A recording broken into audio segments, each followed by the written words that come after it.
Etimologia. En llatí existien sinònims, igual que en les llengües actuals. Parlar, parler, parlare... Per què el català li sembla més a l'italià o al francès? Perquè el gallego-portuguès, l'asturillonès extremeny i el castellà formen part del grup ibero-romànic, mentre que el català és un deslligament de l'occità cap al sud amb la reconquesta dels cristians i pertany al grup gal·lo-itàlic. Parlar no és igual que hablar. Parlamento, parlotear.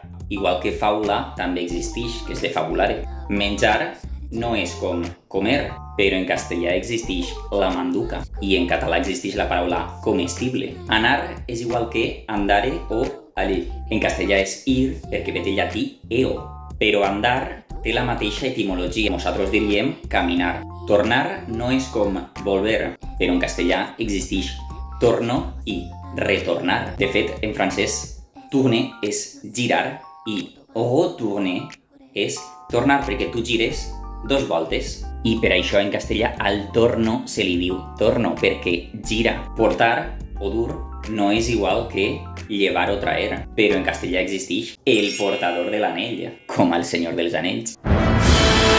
Què pot ser calva? En castellà o en català sempre existeix la mateixa parauleta que ve de la mateixa arrel, però a vegades se n'ha perdut l'ús. Au, cacau.